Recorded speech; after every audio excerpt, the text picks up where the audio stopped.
नफरत इश्क एपिसोड 37। निगाह अश्वथ को देख बिना भाव के कहती है, वो तुम्हें कल पता चल जाएगा। उसकी बात सुन अश्वथ उसे कुछ पल गौर से देखता है, फिर अपना लैपटॉप ऑन करते हुए कहता है, I then get lost. निगाह को उसकी बात सुन बहुत गुस्सा आता है, लेकिन वो फिर भी बिना कुछ कहे अपने पैर पटकती हुई उसके केबिन से निकल जाती है। अब आगे। अगली सुबह सहाय पैलेस। नीरज अपने कमरे में बहुत सुकून की नींद सो रहा था, तभी कोई उसे जगाता है। वो किसी के डिस्टर्ब करने से इरिटेट हो उठने लगता है। वो कसमसाते हुए अपनी आंखें खोलता है तो सामने का नज़ारा देख उसकी पूरी नींद उड़ जाती है। उसके सामने एक सीबीआई अफसर खड़ा था और उसके साथ पुलिस इंस्पेक्टर भी था। नीरज दोनों को हैरानी से देखते हुए कहता है, आप लोग मेरे कमरे में क्या कर रहे हैं? इंस्पेक्टर, क्या बात है? इंस्पेक्टर कहता है, मिस्टर सहाय, आपके खिलाफ हमें जानकारी मिली है कि आप अवैध रूप से ड्रग्स सप्लाई करते हैं। उनकी बात सुन नीरज अपनी जगह पर ही जम जाता है। उसे अपने कानों पर यकीन नहीं होता है। नीरज अपने बेड से उतर चिल्लाते हुए इंस्पेक्टर से कहता है, What the hell are you saying, Inspector? आपका दिमाग तो खराब नहीं हो गया जो आप मुझ पर इतना बड़ा इल्जाम लगा रहे हैं? आप जानते भी हैं मैं कौन हूँ? सीबीआई अफसर नीरज से बिना किसी भाव के कहता है, हम बहुत अच्छे से जानते हैं कि आप कौन हैं।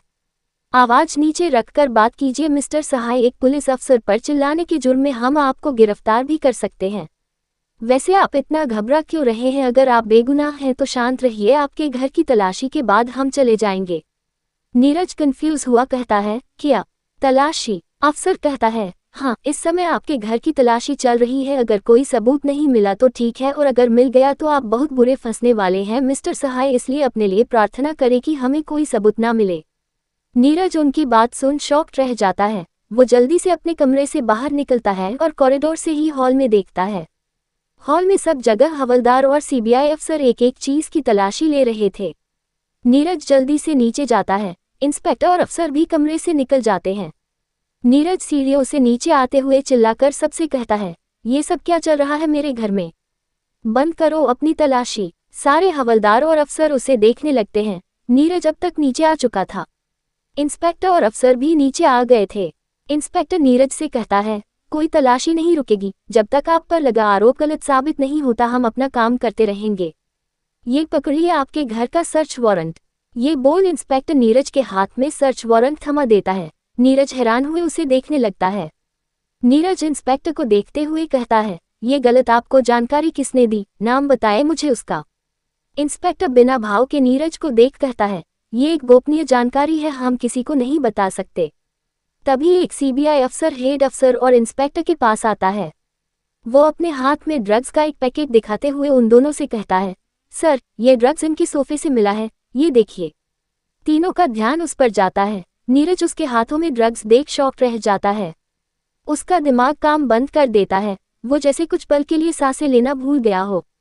नीरज ड्रग्स के पैकेट को देख हकलाते हुए कहता है, ये डॉट डॉट ये मैं डॉट डॉट ये मेरा नहीं है, मुझे डॉट डॉट मुझे नहीं पता, ये डॉट डॉट ये मेरे सोफे में कैसे आया? फिर जल्दी से इंस्पेक्टर को समझाते हुए कहता है, आप मेरी बात का यकीन कीजिए इंस्पेक्टर, ये मेरा नहीं है, मैं कुछ नहीं जानता इसके बारे में। इंस्पेक्टर नीरज का कॉलर पकड़ कहता है, सारे मुजरिम सबूत मिलने पर ऐसा ही कहता है, तो तू कौन सा कुछ नया कह देगा? क्या कहा था तूने? मैं तुझे नहीं जानता, अब चल हवालात तुझे ऐसा सबक सिखाऊंगा कि तू खुद को भी कभी नहीं जान पाएगा। ये बोल इंस्पेक्टर नीरज को बाहर की तरफ ले जाने लगता है। नीरज गुस्से में कहता है, ये तुम बहुत गलत कर रहे हो इंस्पेक्टर, मैं तुम्हारी वर्दी निकलवा दूंगा, छोड़ो मुझे, मैंने कुछ नहीं किया। इंस्पेक्टर बाहर की तरफ बढ़ते हुए नीरज से कहता है, पहले तू खुद तो जेल से निकल कर दिखा, उसके बाद मेरी वर्दी भी निकलवा दियो। इसी के साथ इंस्पेक्टर नीरज को लेकर बाहर आ जाता है। बाहर सारी मीडिया खड़ी थी। नीरज को इस तरह इंस्पेक्टर के साथ आते देख सब जल्दी से उसकी तस्वीर खींचने लगते हैं। सारे रिपोर्टर इंस्पेक्टर और नीरज को घेर कर सवाल करना शुरू कर देते हैं। नीरज मीडिया देख घबरा जाता है। वो अपने हाथों से अपना चेहरा छुपाने लगता है। इंस्पेक्टर रिपोर्टर को देखकर कहता है, नीरज सहाय पर जो ड्रग्स सप्लाई करने के आरोप लगे थे वो सही साबित हुए हैं। हमें इनके घर से ड्रग्स के पैकेट बरामद हुए हैं। ये सुनकर सारे रिपोर्टर नीरज पर सवाल दागना शुरू कर देते हैं। नीरज सबसे चिल्लाकर कहता है, ये सब झूठ है, मैंने ऐसा कोई काम नहीं किया। मुझे नहीं पता वो ड्रग्स मेरे घर में कैसे मिली। इंस्पेक्टर अपनी जीप की तरफ जाते हुए नीरज से कहता है, वो सब तू हवालात में बोल देगा कि ये ड्रग्स तेरे घर में कैसे मिले। जब पुलिस के 4 डंडे पड़ेंगे ना तो अच्छे अच्छे की जबान से ताले हट जाते हैं।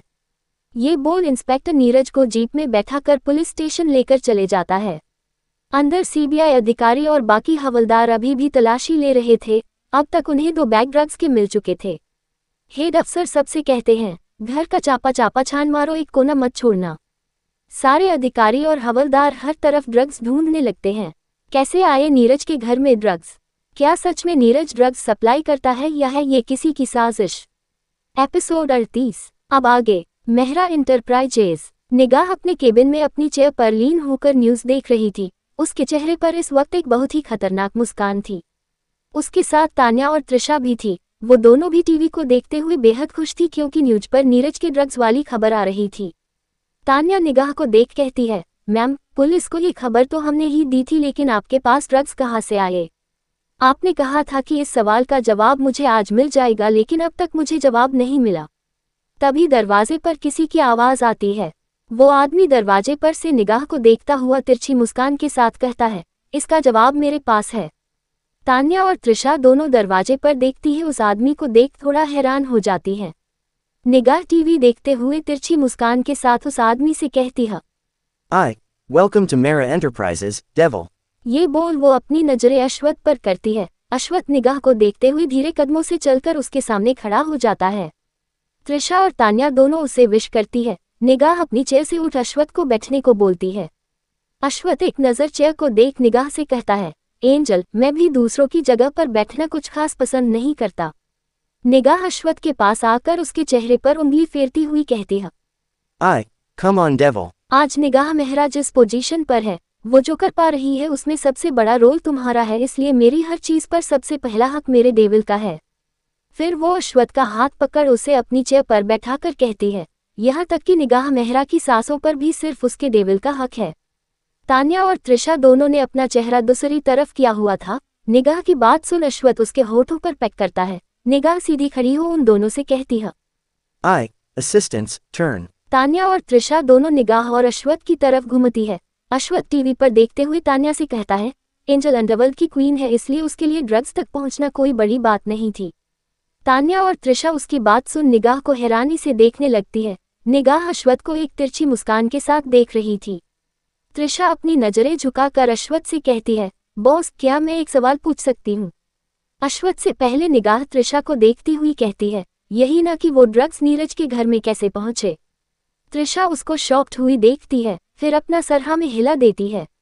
निगाह टीवी की तरफ देखती हुई शातिर मुस्कान के साथ त्रिशा से कहती है, वेल, वो ड्रग्स खुद नीरज सहाय के ही थे पर उसके घर पर नहीं थे।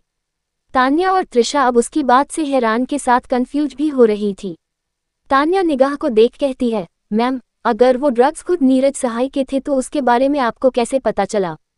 उसका सवाल सुन निगाह दूसरी चेयर पर बैठ बोरियत से कहती है, ओह तान्या, ये खेल बहुत उलझा हुआ है, और उलझा हुआ इसलिए है क्योंकि यहाँ वो शख्स मौजूद नहीं है जो इन सब के पीछे है। फिर तिरछा मुस्कुराकर कहती है, मेरा हुक्म का इक्का। निगाह अश्वथ को देख एक तिरछी मुस्कान के साथ तान्या से कहती है, नीरज खुद अंडरवर्ल्ड से जुड़ा हुआ है, और क्योंकि उसे ये बात नहीं पता कि मैं और डेविल उस दुनिया के बेगम और बादशाह हैं, इसलिए वो बेचारा फिर से बुरा फंसा। अब रही बात कि ड्रग्स उसके घर तक कैसे पहुंचे, तो ये एक राज है जो सही वक्त आने पर खुलेगा।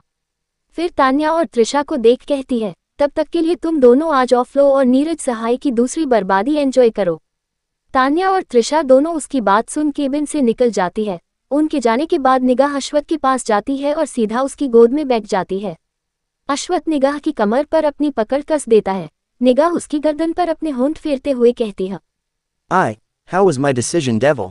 अश्वथ निगाह के कान में धीमे से कहता है, Amazing, just like my angel. ये बोल वो उसके ईयरलोब को बाइट करता है। निगाह अश्वथ की शर्ट के बटन खोलते हुए उसे देख कहती है, तो फिर तुम्हें तुम्हारी कल की हरकत के लिए सजा देना तो बनता है, राइट माय डियर हस्बैंड। ये बोल वो अश्वथ के सीने पर जोर से बाइट करती है। अश्वथ उसके बाल कान के पीछे करते हुए टेढ़ी मुस्कान के साथ कहता है, एंजल, तुम्हें नहीं लगता सजा देने के लिए ये चेयर काफी छोटी है? उसकी बात सुन निगाह उसके बाइट वाली जगह पर किस कर कहती है, अंदर ले चलो, तुम्हारी सजा मैं सोफे पर दूंगी। अश्वथ बिना वक्त लगाए निगाह को अपनी बाहों में उठा कहता है, As your wish, my underworld, S Queen. निगाह उसके गले में अपनी बाहें लपेट देती है और टेढ़ी मुस्कान के साथ उसे देखने लगती है। Police station. नीरज इस वक्त जेल में बहुत बुरी हालत में था। उस इंस्पेक्टर ने उसे बहुत बुरी तरह से मारा था। उसके शरीर से 4-5 जगह से खून रीस रहा था और काफी जगह चोट के निशान भी थे। तभी साहिल पुलिस स्टेशन में एंटर करता है और सीधा उस इंस्पेक्टर के पास जाता है। वो इंस्पेक्टर से कहता है, मुझे नीरज सहाय से मिलना है। वो इंस्पेक्टर एक नज़र साहिल को देख किसी को मैसेज करता है। सामने से रिप्लाई आने पर वो नीरज के सेल की तरफ इशारा करते हुए साहिल से कहता है, वो रहा सिर्फ 10 मिनट है तुम्हारे पास। साहिल ने ये बात नोटिस कर ली थी, लेकिन वो बिना कुछ कहे नीरज की सेल की तरफ देखता है। साहिल इंस्पेक्टर से कहता है, मुझे सेल के अंदर जाना है। इंस्पेक्टर हवलदार को इशारा करता है तो हवलदार नीरज के सेल का ताला खोल देता है। साहिल एक नज़र इंस्पेक्टर को देख नीरज के पास चला जाता है। वो अंदर जाकर देखता है तो नीरज अधमरी हालात में पड़ा होता है। साहिल जल्दी से उसके पास जाकर उसको ठीक से बैठाता है। साहिल नीरज को देख कहता है, नीरज वो ड्रग्स तेरे घर में कैसे आए? नीरज कुछ बोलने की हालत में नहीं था, फिर भी वो हिम्मत करके साहिल को देख कहता है, मुझे मुझे कुछ नहीं पता साहिल वो ड्रग्स तो मेरे गोदाम में रखे थे Don't know. वो मेरे घर में कैसे मिले? साहिल कुछ सोचकर कहता है, जरूर ये किसी ऐसे आदमी का काम है जिस पर तू बहुत भरोसा करता है। हो सकता है तेरे घर के किसी नौकर ने ये काम किया हो किसी के कहने पर। नीरज उसकी बात सुन सोचते हुए कहता है, लेकिन ये करवाया किसने और क्यों? साहिल उसकी बात सुन सोचने लगता है, तभी उसके दिमाग में कुछ आता है। वो और नीरज एक साथ हैरानी से कहते हैं, निगाह मेहरा। दोनों एक ही नाम सुनकर एक दूसरे को देखने लगते हैं। साहिल कहता है, मुझे भी उस पर ही शक है नीरज, फिलहाल उसके अलावा तेरी जिंदगी में और कोई दुश्मन मुझे नजर नहीं आता। नीरज भी गुस्से में कहता है, तू सही बोल रहा है साहिल, अगर ये उस निगाह मेहरा का काम है तो मैं इस बार उसकी जान ले लूंगा। साहिल उसे समझाते हुए कहता है, नहीं नीरज, अभी हमने अपना जो दावा फेंका है वो पूरा होने दे, तू शांत रह, मैं सब पता करता हूँ। और मैंने एक और बात नोटिस की, वो इंस उद्धरण चिन्ह। वो इतना ही कह पाया कि उसके पहले ही हवलदार की आवाज आती है। हवलदार साहिल से कहता है, तुम्हारा मिलने का समय खत्म हो गया, अब जाओ यहाँ से। उसकी बात सुन साहिल नीरज को शांत रहने का इशारा करता है, फिर उसकी सेल से निकल पुलिस स्टेशन से भी निकल जाता है। किस शख्स की बात की निगाह ने? किसने किया है ये सब नीरज के साथ? कौन है निगाह का हुक्म का इक्का? किसने पहुंचाए नीरज के घर पर? एपिसोड 39। अब आगे। रात का वक्त। मेहरा इंटरप्राइजेज। निगाह और अश्वत निगाह के केबिन से अटैच्ड बेडरूम में थे। निगाह अश्वत के ऊपर सो रही थी। दोनों के ऊपर ब्लैंकेट था। अश्वत निगाह के बाल सहला रहा था। वो निगाह को गौर से देखते हुए अपनी और वेदिका की पहली रात की यादों में खो जाता है। फ्लैशबैक। 3 साल पहले। अश्वत वेदिका को अपनी बाहों में उठाकर अपने कमरे में लाता है। उसका कमरा लाल गुलाब के फूलों से सजा हुआ था। बेड पर गुलाब की पंखुड़ियों से बड़ा सा दिल बनाना हुआ था। कमरे में चारों तरफ सुगंधित मोमबत्तियां जल रही थी, जो पूरे कमरे में एक रोमांटिक माहौल बना रही थी। आज अश्वत ने वेदिका से पूरे रीति रिवाज के साथ शादी की थी। अश्वत कमरे में आकर वेदिका को नीचे उतार देता है। वेदिका पूरे कमरे को ध्यान से देख रही थी। ये वही कमरा था जहां कल वो बंधी हुई थी और आज उसी कमरे में उसकी सुहागरात की सेज सजी हुई है। वेदिका के अंदर एक अजीब सा डर पैदा हो रहा था। अपने सामने सजे बेड को देख उसके दिल की धड़कन बढ़ रही थी। अचानक से उसके कानों में दरवाजा बंद होने की आवाज जाती है। वो एकदम से घबराकर पलटती है तो अश्वत दरवाजा बंद कर रहा था। अब वेदिका की घबराहट और ज्यादा बढ़ रही थी। उसकी सांसें कुछ पल के लिए रुक गईं। अश्वत धीरे धीरे चलकर उसके पास आता है और अपने होंठ वेदिका के सीने पर रख देता है। वेदिका एकदम से अपने होश में आती है। उसको ये सब बहुत असहज कर रहा था। वो जल्दी से 2 कदम पीछे हो जाती है। उसको पीछे जाता देख अश्वत के चेहरे पर एक तिरछी मुस्कान आ जाती है। अश्वत उसका हाथ पकड़ झटके से उसे अपने करीब कर लेता है। वेदिका का हाथ अश्वत के सीने पर चला जाता है। उसको अश्वत की धड़कन साफ महसूस हो रही थी, लेकिन उसकी अपनी धड़कन इस समय बेकाबू हो रखी थी। अश्वत वेदिका की कमर पकड़ उसके चेहरे के करीब जा कहता है, क्वीन, तुम मुझसे दूर क्यों जा रही हो? वेदिका अश्वत का सवाल सुन सहम जाती है। वो झिझक के साथ अपनी नजरें झुकाकर कहती है, वो अश्वत मैं अभी इसके लिए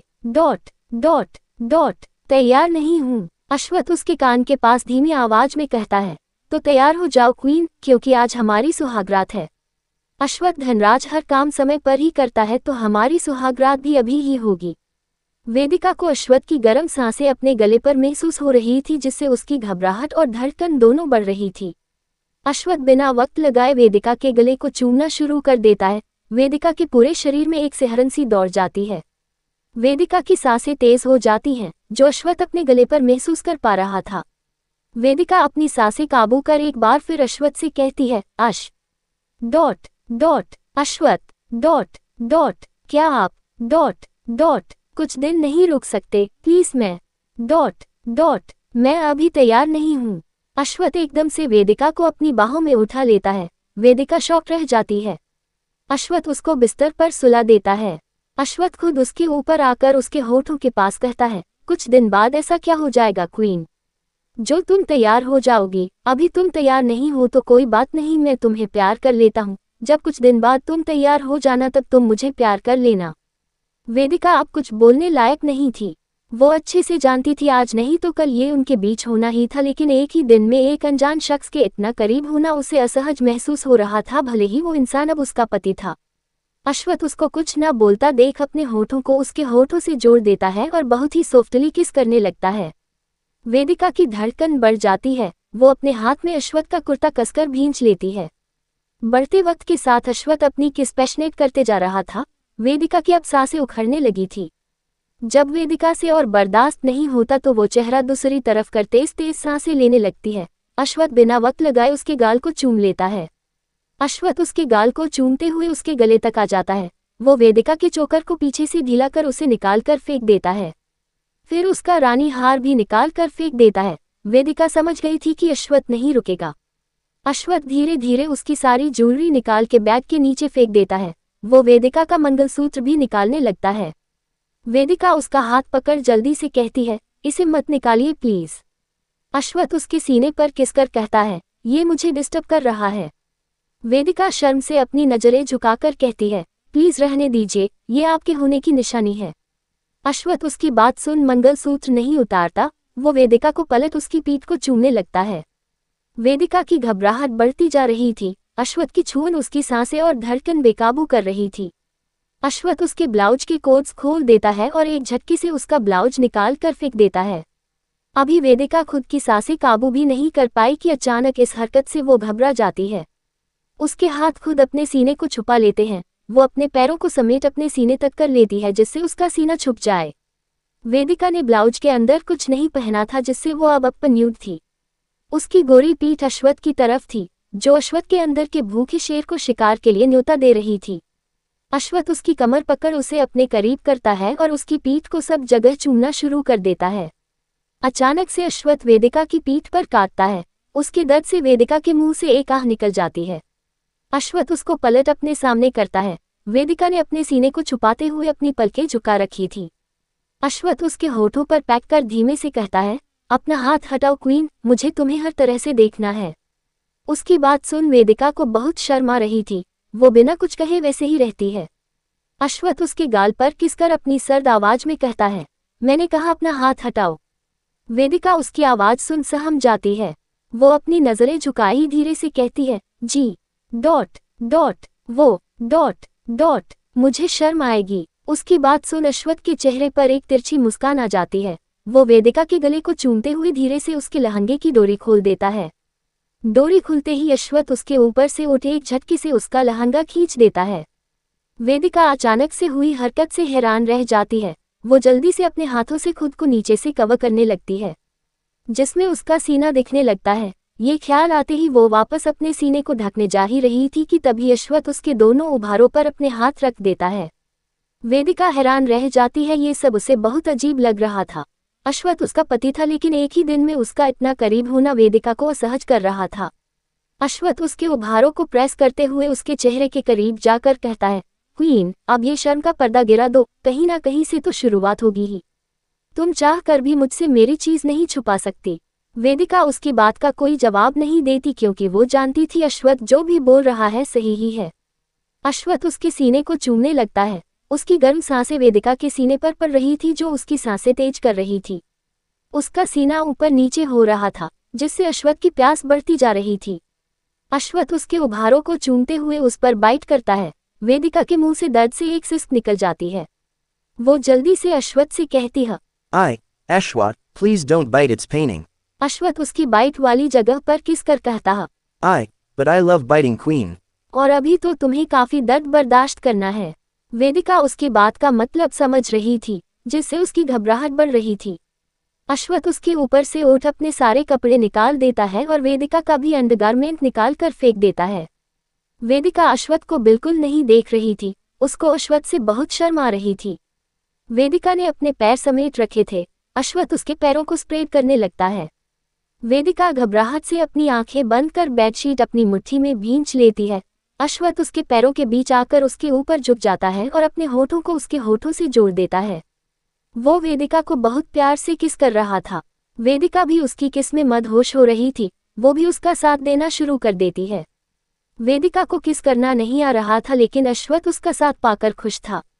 वो धीरे धीरे उसके पूरे बदन को चूमने और काटने लगता है। वेदिका दर्द और मदहोशी भरी आहें ले रही थी। उसके दोनों हाथ अश्वथ के कंधों पर कसे हुए थे। वो अपनी आंखें बंद किए अपनी तेज चलती सांसों को काबू करने की कोशिश कर रही थी। अश्वथ अपने होठों को उसकी सॉफ्टनेस पर रखता है। वेदिका एकदम से बेचैन हो उठती है। उसके मुंह से एक मदहोशी भरी सिस्क निकल जाती है। अश्वथ उसकी बेचैनी को बढ़ाने लगता है। अश्वथ उसको चूमते हुए उसके चेहरे के पास आता है और धीमे से कहता है, Queen, open your eyes. लेकिन वेदिका अपनी आंखें नहीं खोलती। उसके बदले वो अपनी पकड़ अश्वथ के कंधों पर मजबूत कर देती है। अश्वथ एक बार फिर उसके होठों पर पैक कर कहता है, अपनी आंखें खोलो। इस बार वेदिका धीरे धीरे अपनी आंखें खोलती है। जैसे ही उसकी नजरें अश्वथ से मिलती है वो अपनी नजरें झुका लेती है। अश्वथ उसकी दोनों आंखों को चूम कहता है, तुमसे कुछ पूछूंगा, मुझे सिर्फ सच बताना।